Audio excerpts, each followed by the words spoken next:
The street of the future. It's here. It's here today, yeah. It's in London, in fact, not far from the studio I'm standing in. A small shopping area has just opened that uses technology under your feet to generate things like, well, electricity as you walk. Even the paint and the seat on the street purify the air you breathe. How does it work? We're going to find out. Jace Tyrrell. Hey, Jace. Hello. Jace is the CEO of the New West End company and joins us with some of the stuff you've got.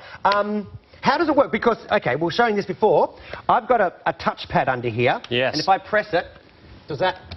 Look at that. That lights up. This is what... Is this what goes under the pavement? Totally. So Bird Street, round the corner from here, you're walking down there. We are powering the entire street, the bird sounds, like we've done there, through kinetic energy. People walking over it, and it's powering all electricity in that street. And it just creates the whole of the electricity. And I mean, storage-wise, we always say that's an issue. So it just gets stored in... It's underneath, so literally underneath the pavement, very easy to access, and it's great. It's powering the floor. You don't see these, right, do you, people? Because this looks like a landmine. I hate to... It does look like that, and you don't. And people are jumping on it. It's a bit bouncy, actually, which is great for the kids as well. So. And we talk about paint. I mean, that's fascinating. This is fascinating. You've got paint that cleans our air? Absolutely right. So Bird Street, the whole concept is sustainable energy, better air quality, and also innovation. This fantastic product, Airlite, we found this in parts of Europe. They were using it. You literally put it on buildings, on any surfaces. It sucks out the pollutants. So about 88% of the pollutants are sucked out in the air,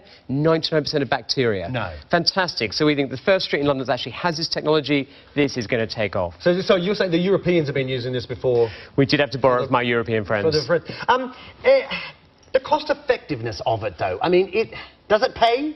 It does, but I think, you know, health issues, air quality, rising up the agenda in our big cities, aren't they? And you think London, 10 million people in the next decade, we've got to look at some of this technology into our buildings, into our shopping streets, and this is the first step in delivering some of this. Yeah, I mean, we have some of the worst pollution in Europe too, don't we, in some of these streets not far from these studios. I can contest to that. I'm just wondering if... does this take off? I mean, we've got one area, you're highlighting it, of course. Yes. And then you hope to spread it out to other parts of the West End? Because that's what we're talking about, right? Completely. And you think somewhere like the West End, 200 million people, we've got lots of side streets that people aren't using, but actually we think we've got to step the way in some of this technology. And I hope we'll have another 10 Bird Streets in the next year, and actually thinking about how we could power... Imagine all of Oxford Street powered by kinetic energy. And the other one, can you just tell me, I mean, you have data sensors, right? So just very quick, it tells you about the footfall, which is important for retail. Absolutely right. And we need to understand our customer, or how they're trending, and also how long they're staying in these areas. So very valuable data. Short and sweet, but Jace, Tyrrell, good luck with it. I'm going to come and check it out later on. You stay there. We'll come back and talk.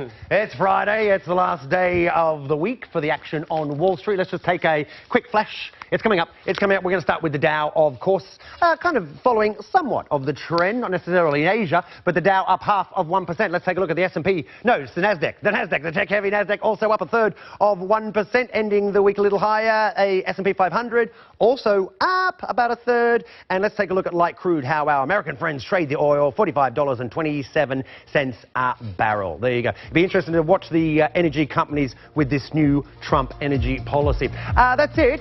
Impact's back with Philippa at the top of the hour. You're going to find me, same place, same time, Monday to Friday next week. And you can follow me, please do, on Twitter at BBC Aaron.